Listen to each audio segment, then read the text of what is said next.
സംസ്ഥാനത്ത് വൈദ്യുതി ഉപയോഗം സർവകാല റെക്കോർഡിൽ 110.26 ദശലക്ഷം യൂണിറ്റാണ് പ്രതിദിന ഉപയോഗം. വ്യാപകമായി വൈദ്യുതി നിയന്ത്രണവും തുടരുകയാണ്.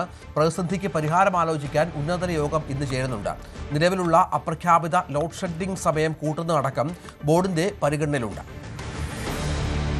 ഡാൻ കുര്യൻ ചേരുന്നു. ഡാന്, വളരെ പ്രധാനപ്പെട്ട തീരുമാനങ്ങൾ KSEBിയുടെ ഭാഗത്ത് നിന്ന് ഉണ്ടാകുമെന്ന് പ്രതീക്ഷിക്കണം. കാരണം കഴിഞ്ഞ കുറേ ദിവസമായി അപ്രഖ്യാപിതമായ ലോഡ് ഷെഡിംഗ് ഉണ്ട്. അത് പ്രഖ്യാപിതമാക്കണം. കുറഞ്ഞ വൈദ്യുതി എവിടെ നിന്ന് കണ്ടെത്തുമെന്ന കാര്യം ആലോചിക്കണം. ഇതടക്കം പ്രധാനപ്പെട്ട കാര്യങ്ങൾ തീരുമാനിക്കണം.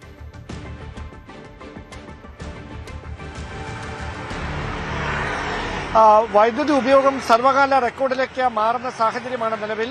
കഴിഞ്ഞ 18-ാം തീയതി രേഖപ്പെടുത്തിയ 117.15 ദശലക്ഷം യൂണിറ്റ് മറികടന്നാണ് ഇന്നലെ സർവകാല റെക്കോർഡിലേക്ക് എത്തിയിരിക്കുന്നത്. 118.26 ദശലക്ഷം യൂണിറ്റാണ് ഇന്നലത്തെ വൈദ്യുതി ഉപയോഗം. അതോടൊപ്പം തന്നെ 91.78 ദശലക്ഷം യൂണിറ്റ് വൈദ്യുതി വാങ്ങുന്ന സാഹചര്യവും ഇന്നലെ ഉണ്ടായിട്ടുണ്ട്. ഈ വലിയ പ്രതിസന്ധി തുടരുന്നതിനിടയിലാണ് 250 മെഗാവാട്ട് വൈദ്യുതി വാങ്ങാനുള്ള തീരുമാനം വൈദ്യുതി റെഗുലേറ്ററി കമ്മീഷൻ അതുമായി ബന്ധപ്പെട്ട നിർദ്ദേശം നൽകിയത്. പക്ഷേ അത് അത്രയും വൈദ്യുതി 250 മെഗാവാട്ട് ലഭിക്കാത്ത ഒരു സാഹചര്യമുണ്ട്. അതാണ് ഈ പ്രതിസന്ധി രൂക്ഷമാക്കിയിരിക്കുന്നത്. അതുകൊണ്ട് തന്നെയാണ് കഴിഞ്ഞ ഏതാനും ദിവസങ്ങളായി 15 മിനിറ്റ് മുതൽ 30 മിനിറ്റ് വരെ ഈ അപ്രഖ്യാപിത ലോഡ് ഷെഡിംഗ് പീക്ക് ലോഡ് സമയത്ത് ഏർപ്പെടുത്തുന്ന ഒരു സാഹചര്യം ഉണ്ടായിരിക്കുന്നതും അതിനെതിരെ വലിയ വിമർശനങ്ങൾ പല കോണുകളിൽ നിന്ന് ഉയരുന്നുണ്ട്. അതുകൊണ്ട് തന്നെ ഏത് തരത്തിൽ ഈ പ്രശ്നത്തിന് ഒരു പോംവഴി ഉണ്ടാക്കാമെന്ന് അന്വേഷിക്കുന്നതിന്റെ ഭാഗമായാണ് ഇന്ന്